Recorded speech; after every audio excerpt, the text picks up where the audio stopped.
All right, hey guys, let's go over Wednesday's facility programming. We've had, again, the context of the week, we had Monday was our thruster, kind of squat and upper body uh, pressing plus our pull-ups into a lactic power piece, really hard, really nasty conditioning piece. Yesterday, we did upper body pushing for the dip, some hang power cleans, and it's important to note, I don't really consider hang power clean as a hip hinge movement. Yeah, there's some hip hinge in there, but not as much as if we say do power clean. Power clean, I will categorize that as a hip hinge, especially for a light barbell cycling, hang power cleans. People get so efficient at those, they're kind of upright and just stay here. There's a little hinge for sure, but not a ton. So that's why deadlift today came up and makes sense. We're retesting our 1 rep. Today we're building to a moderate set of 3 reps for the deadlift. And then there's going to be some hinging and hinging endurance in for the conditioning part because we're going to be retesting a 2K row. Those are the 2 big parts that we're going to focus on. From the warm-up, it's going to be 30 seconds of prep. It's going to be person 1's going to row or air bike. Rowing would be ideal for the start. Person 2 is going to do a tempo PVC deadlift. This will be a great chance to get some extra reps in with new people working on this. Or you can even just do a kettlebell deadlift really light, just add a tempo of 2-0-2-0. So you're going to get about 6-7 reps in at a time. And then person 3, be a hollow hold because we are doing some V-ups and core movement there. They'll rotate through a couple times through. That should get them ready for some hinging prep and for the core as we go into specific warm-ups. It's going to be 2 sets of 8 dumbbell RDLs into 6 goblet Cossack squat. It's a lateral lunge, just getting some our bodies ready a little more for what we're going to do. And then 3 hanging leg raises for some of the V-ups and the core musculature there. Because we've gone over some of the deadlift progressions a little bit, you can start with just basic deadlift progression here. But if you've already used some of that time to go over some basic points of performance with everyone, it can be a time that you give a little more detailed coaching on some of the, maybe not the main points of performance that you would normally give. You can go a little deeper where the people have a little load on the bar would be okay. And what I like about this too is it helps them start a little heavier in the weight. So once the clock starts running for training block A, they're not just getting an empty barbell out and doing a set of 5. They've already done that with a little load, maybe a 25 on the side.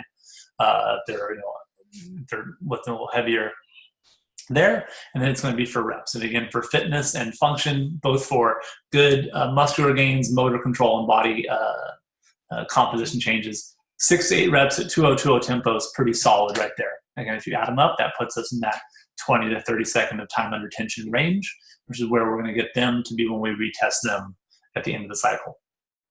Performance sport, tough set of 3. Yeah, they are touch and go, not 3 singles, up, down. They can regrip if they want, but up and down, no dropping from the top on these because we always know that the eccentric phase does help us get stronger in these. For the 1 rep, yeah, we want to get it up there, but that's going to help. Coming up in a couple weeks is going to be the 2K row. So this 4-minute part first is going to be close to around where most people are in, around 1K, right? We have some people might get 1,200 meters in that time, some people 800, but around there. So what we want them is to go for about their 2K pace here where they feel it. So they get some reps in there, but they're just getting really that 2K row for most people is around 8 minutes, let's say. A pretty solid 2K row. Yeah, you have some under 7, they're awesome. Some that 8 to 9, 10 range is on the newer side, right? That we're trying to get them closer to that 8-minute range. So 4 minutes is about half. They can hold that 2K pace.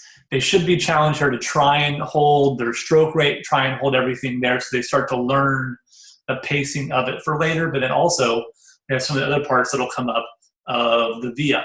Keeping the core can get fatigued in rowing. I don't think about it, but it happens a lot. Also then into kettlebell swings, right? And so like we're talking about categorization. Kettlebell swings, I do count as a hip hinge, or hang power cleans, I don't. So the only thing, if you have someone that did a bunch of Russian swings yesterday for fitness, they might be better to do slam ball, which can work really well. Right? So slam ball can work really well here, or they can just do more swings, it's fine. You can do Russian kettlebell swings every day, absolutely.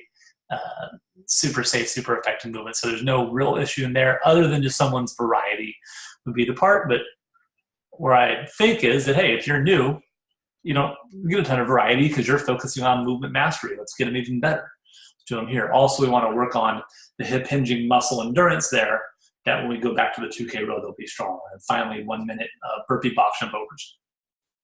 So the overhead work should be minimal on this day. There's no overhead shoulder pressing, and really minimal just in the burpee box jump over should be the only part there at the end.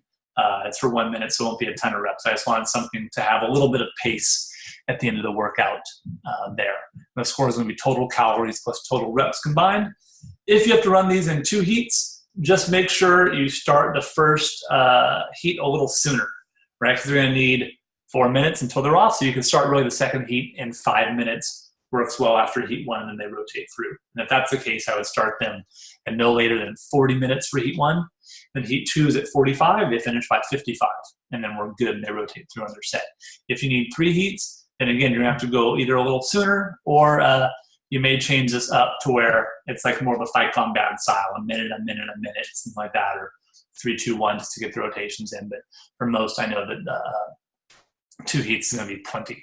Could you do air bike on this? Absolutely, air bike works great, especially if you have some people with any type of back issues. The air bike's going to be a great option for them to do that. And they'd also be someone who's appropriate for a 10-minute air bike test at the end of the cycle, and that's Wednesday.